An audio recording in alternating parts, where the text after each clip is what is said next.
The other day, I was writing a scene for the sequel to After the Last Battle, and without giving too much away, the characters were simply camping, and within the story the topic of defending yourself with a bow came up. As I was thinking through the scene, to make it seem as practical as possible, I started thinking, which would be better for the fantasy traveling adventure, a traditional bow or a crossbow? Now, I know there are plenty of videos out there comparing the bow to the crossbow, but I wanted to look at it in a specific fantasy setting. To address the topic appropriately, I'm going to look at the weapons in two different scenarios: traveling with / carrying the weapon, and while camping. Let's first take a look at the traditional bow. Now, this can either be a longbow or a recurve bow like I have here. Carrying a bow across your back or chest like it's often portrayed in popular culture is just impractical. Now, I could do an entire video on this topic, but in short, carrying a bow across your back would cause a handle to dig into your back and a string to cut into your chest. Add a backpack to the equation and it gets even worse. It's just plain uncomfortable. Plus, carrying a bow in this manner is slow to ready and bring to bear, and it gets even more difficult with a quiver because then you have to lift your bow over the arrows. A better method would be to carry the bow in a sheath attached to the side of your backpack. Now, I don't have a sheath, so I've just tied my bow in place or clipped it. But depending on the size of the bow and the design of the sheath, you should still be able to draw the weapon without too much difficulty. Plus, if you're using a full sheath, you can have a flap that covers your bow, protecting it and the string from sunlight and moisture. Now, carrying a quiver would also be of no issue. You could simply attach it to the other side of your backpack, or if the quiver is thin enough, you could simply wear it normally and just place your backpack over the quiver. So, if you're attacked, you could just draw your bow and then an arrow, and you'd be ready to defend yourself. But if you use a crossbow in this situation, it becomes a little bit more difficult. But first, let's talk about carrying the crossbow. The first thing to note is the weight difference. The average English longbow weighed between 2 and 4 pounds, while the average 15th century battlefield crossbow weighed between 16 and 18 pounds. Now, you could certainly lessen the weight by using a wood prod and a hemp lashing instead of a metal prod and bow irons, but the crossbow wouldn't be as powerful or as durable. Weight makes a big difference, there's no doubt about that, especially for an adventurer who has to carry all of his gear with him.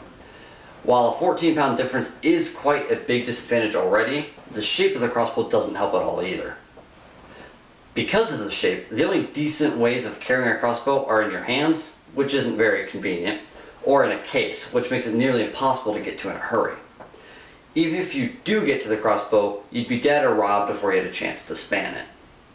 Now, for the camping scenario, I want to specifically look at the preparedness of the weapons should they be needed at a moment's notice in the middle of the night. Generally speaking, you want to unstring your bow when not in use. This helps keep the bow limbs and the string from receiving unnecessary wear.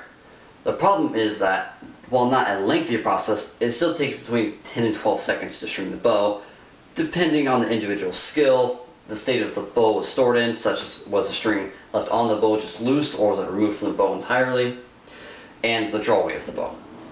I was able to pick up my bow off the ground and string in just under 12 seconds. Well, that's not a lot of time. You're already at a disadvantage, having been surprised by an intruder in your camp. Although a crossbow can stay strong, you would still need to span and load the weapon before you could use it. How long would this take? Well, I can't really say, as I don't have a crossbow myself, and the difference was between draw weight, spanning method, and individual skill creates too much of a variation for it to be put in general terms.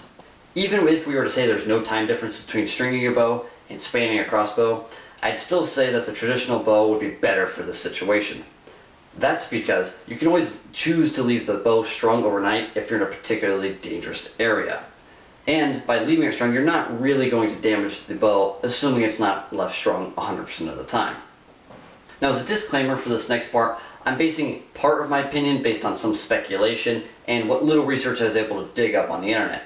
And unfortunately, most of what I found about leaving a crossbow spanned was regarding to modern crossbows, which can take much more wear and tear. So please take this with a grain of salt. Now, leaving the crossbow spanned overnight could not only be potentially harmful to the weapon by wearing out the limbs, stretching the string, and putting constant stress on the nut and trigger assembly, but it could also be dangerous for the adventurer. If the string were to slip off the nut and dry shoot, tear the crossbow apart, or at the very least, damage it so that it might fail later during use. So all in all, while the bow does take more skill to use, I think its versatility would fit the role of a fantasy adventurer nicely, and it would make for a better choice of weapon over the crossbow. As always, thank you for watching.